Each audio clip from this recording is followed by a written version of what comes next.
Assalamualaikum warahmatullahi wabarakatuh. Perkenalkan, saya Anggia Sabila dengan NIM 121190055 dari Program Teknik Industri akan mempresentasikan mengenai publication process atau proses publikasi. Nah, pembahasan pertama ini ada pengenalan. Dalam langkah-langkah siklus penerbitan jurnal itu terdapat beberapa langkah. Yang pertama, mengatur dewan editorial untuk mengelola jurnal yang sudah ada atau meluncurkan judul jurnal baru. Yang kedua, mempromosikan jurnal untuk mengumpulkan naskah, yang kemudian naskah ini akan masuk ke editor. Yang ketiga, memfasilitasi proses tinjauan sejawat dengan mengatur sistem pengiriman makalah dan membantu editor pada hari berikutnya. Yang keempat, memproduksi atau mengetikkan kiriman yang diterima dengan kerjasama dari para penulis. Yang kelima, mempublikasikan artikel dan menyebarkan artikel tersebut. Yang keenam, mengarsipkan volume jurnal dan mempromosikan penggunaan jurnal. Nah, dalam langkah siklus penerbitan jurnal tadi ada menyinggung mengenai mengatur dewan editorial atau dewan redaksi. Di mana dalam mengatur dewan redaksi ini yaitu pertama, editor umumnya ditunjuk oleh penerbit atau masyarakat untuk jurnal milik masyarakat. Yang kedua, penerbit memilih dan menunjuk editor. Penerbit memilih dan menunjuk editor berdasarkan pengalaman dan pengetahuan mereka dalam disiplin akademik jurnal. Yang ketiga, editor dan penerbit membuat dewan editorial dari para ahli di lapangan. Nah, pakar ini mungkin menjadi anggota dari beberapa dewan redaksi.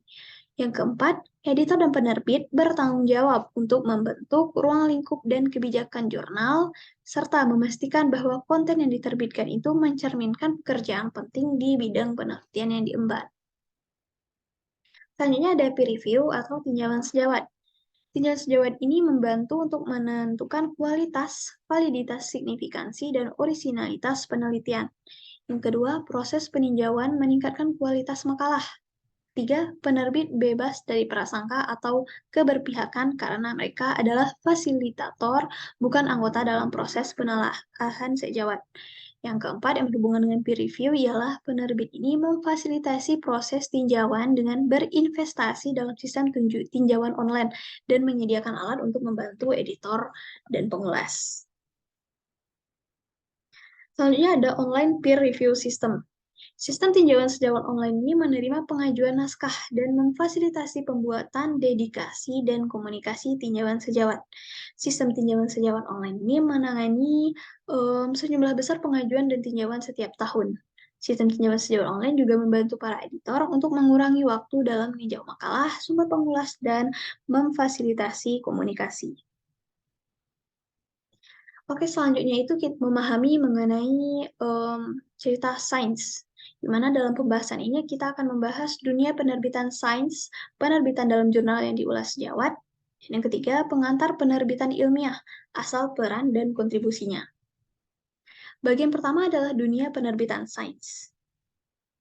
Nah, para ilmuwan ini berbagi temuan penelitian mereka dengan menerbitkannya dalam jurnal ilmiah. Editor jurnal dapat menerima lebih banyak makalah daripada yang dapat mereka terbitkan.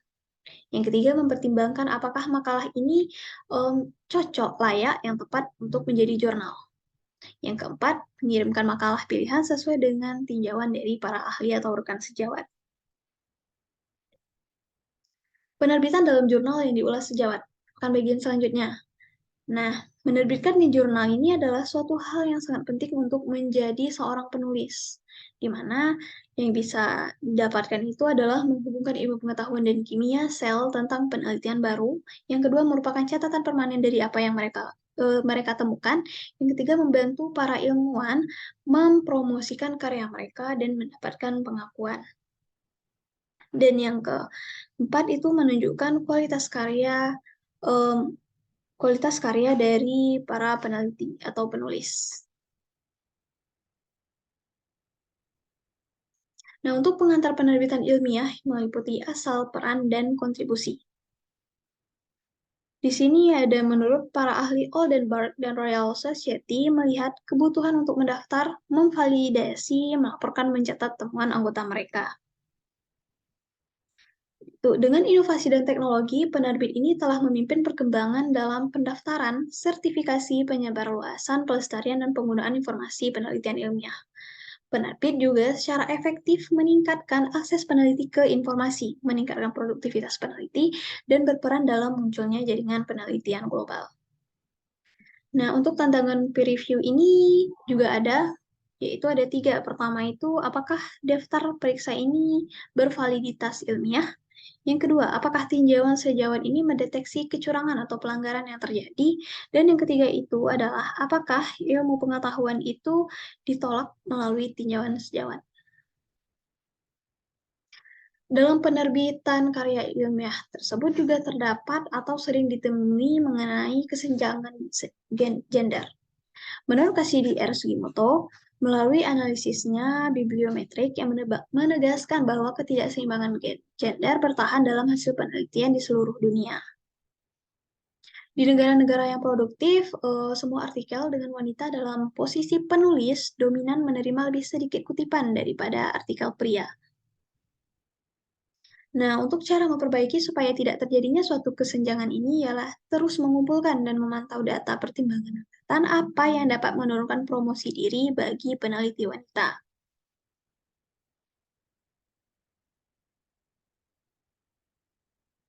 Selain itu, kita bisa menggunakan cara City Score for Early Career Researchers dengan cara menggunakan kategori mata pelajaran yang relevan.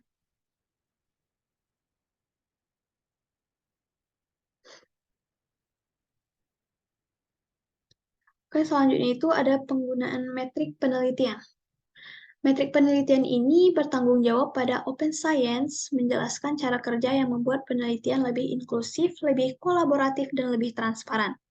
Metrik terbuka ini terdiri dari indikator yang menginformasikan pengambilan keputusan dalam penelitian, seperti keputusan untuk mempromosikan peneliti dan untuk mengevaluasi dampak program pendanaan. Metrik penggunaan metrik terbuka ini digunakan yang paling relevan untuk membantu memilih jurnal yang tepat. Kriteria pemilihan Scopus yang transparan untuk konten serial. Semua judul harus memenuhi semua kriteria minimum agar dapat dipertimbangkan untuk ulasan Scopus, di mana ada tinjauan sejawat, abstrak bahasa Inggris, publikasi reguler, referensi naskah Romawi, publikasi pernyataan etika, dan aturan penggunaan metrik penelitian yang tepat. Nah, untuk menemukan jurnal yang terpercaya itu kita harus tahu bagaimana jurnal yang baik dan jurnal yang buruk dalam artian yang buruk. Nah, untuk jurnal yang baik ini dapat dipercaya dan dihormati oleh komunitas yang dilayani.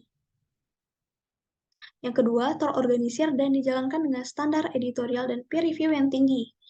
Yang ketiga, penekanan pada kualitas dan kepercayaan konten.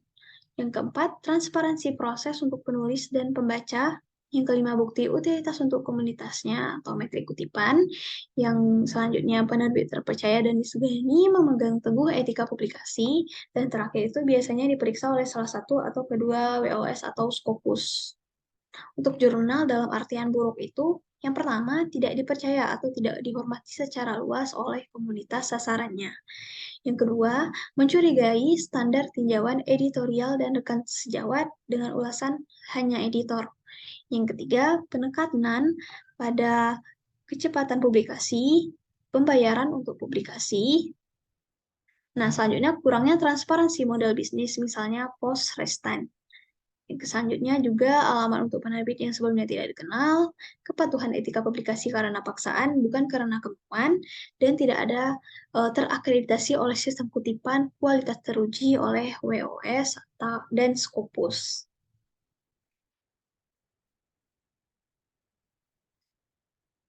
Oke, materi selanjutnya ini adalah plagiarisme atau plagiat. Plagiarisme ini adalah suatu perampasan ide, proses, hasil, atau kata-kata orang lain tanpa memberikan kredit yang sesuai, termasuk yang diperoleh melalui tinjauan rahasia, proposal, penelitian, dan manuskrip orang lain. Ini merupakan pengertian dari Kantor Federal Kebijakan Sains dan Teknologi tahun 1999. Untuk penyajian data dan interpretasi kepada orang lain tanpa menghargai penulis aslinya, dan dengan demikian mendapatkan sendiri imbalan yang diperoleh dari orang lain. Hal ini merupakan pencurian dan menghilangkan motivasi ilmuwan yang bekerja.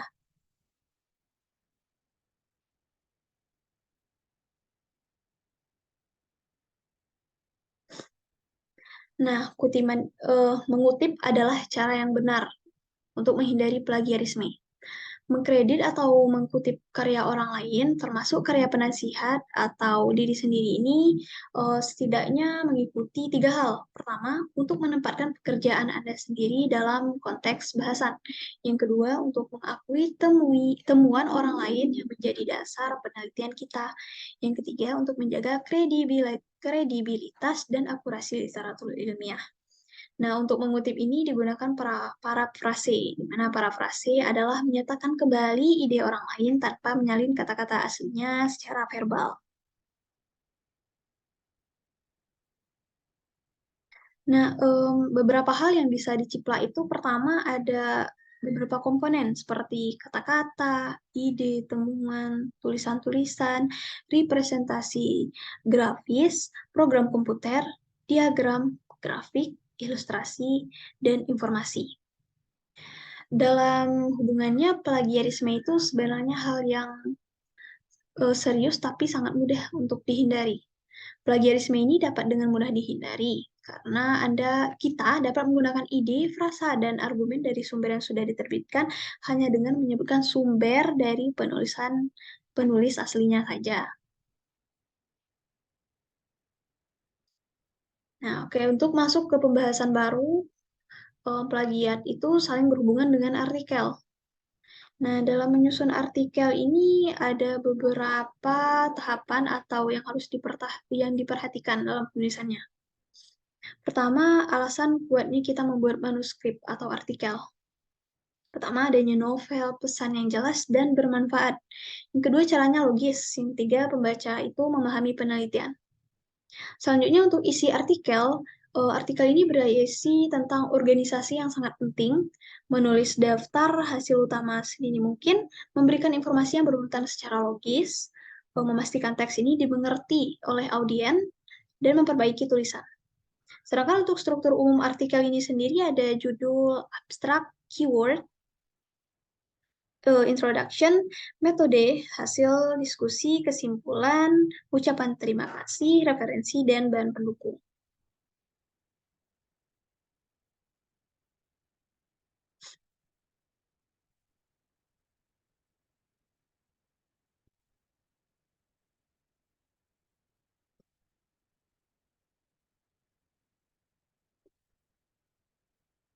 Untuk keyword sendiri tadi itu digunakan untuk layanan peindeksian dan abstrak, di mana menggunakan singkatan yang sudah ada.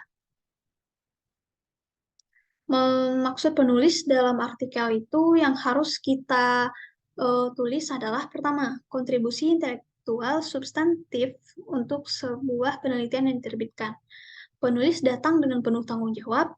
Keputusan tentang siapa yang akan menjadi penulis dan urutan penulis harus dibuat sebelum menulis proyek. Nah, untuk judul artikel yang efektif ini adalah berisi kata-kata yang sedikit, deskripsi konten yang memadai, identifikasi masalah utama, dan tidak menggunakan jargon teknis dan singkatan yang jarang digunakan.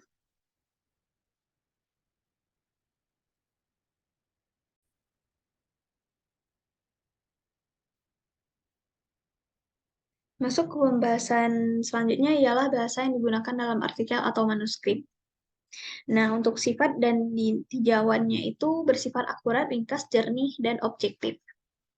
Untuk kalimat di naskahnya ini harus bersifat kalimat langsung, ringkas, dan aktual, menyampaikan satu informasi per kalimat, dan menghindari beberapa pertanyaan dalam satu kalimat. Untuk bahasanya sendiri, itu kita memakai present tense dan past tense. Untuk tata bahasa, menggunakan kalimat aktif untuk mempersingkat, menghindari kontraksi dan singkatan, meminimalkan penggunaan kata keterangan, dan menghilangkan frasa yang berlebihan. Tentunya juga diperlukan pemeriksaan ulang kata atau kata bahasa asing. Selanjutnya, artikel setelah dibuat itu dilakukan pengajuan. Dalam pengajuan ini ada beberapa hal yang diperhatikan. Pertama, plagiarisme. Seperti pembahasan sebelumnya, plagiarisme ini adalah perampasan ide, proses, hasil, atau kata-kata orang lain tanpa memberikan kredit yang sesuai dengan aslinya.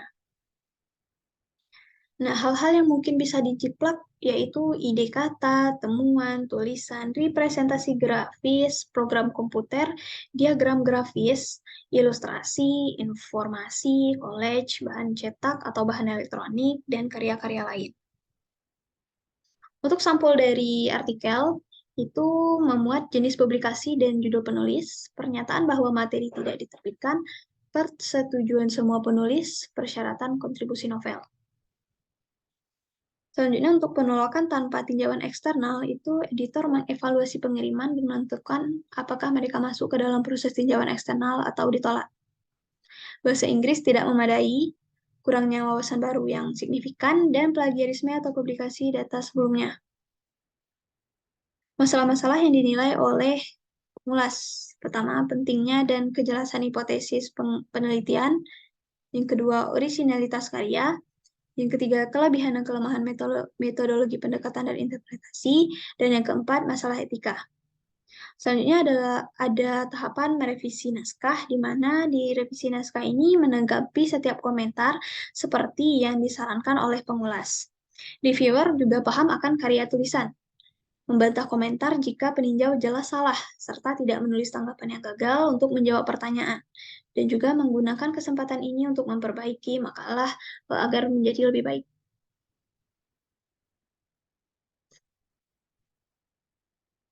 Contohnya adalah Open Science. Open Science ini menjelaskan cara kerja yang membuat penelitian lebih inklusif, lebih kolaboratif, dan lebih transparan.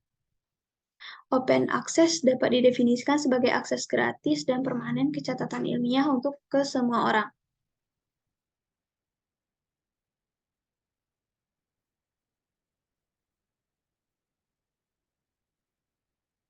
Untuk model penerbitan ini ada yang berlangganan, di mana biaya publikasi ditanggung oleh pembaca. Biaya penerbitan artikel tersebar di ribuan pelanggan institusional dan individu yang membayar untuk menerima akses.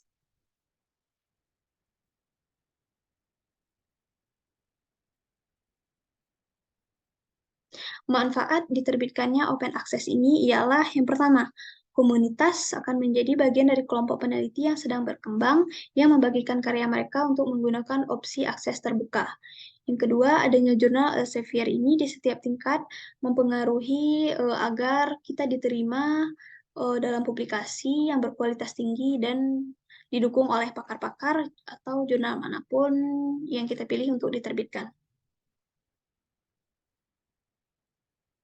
Dalam penerbitan ini terdapat etika dalam ilmu kimia dan material, atau dalam pembahasan kepengarangan atau authorship. Penulis Penulis adalah orang yang memberi kontribusi intelektual yang substansial untuk sebuah studi yang diterbitkan. Prinsip-prinsip penulis ini yang pertama adalah ada penulis pertama, rekan penulis, dan juga penyalah. Anjir, ulang lagi lah. Stop!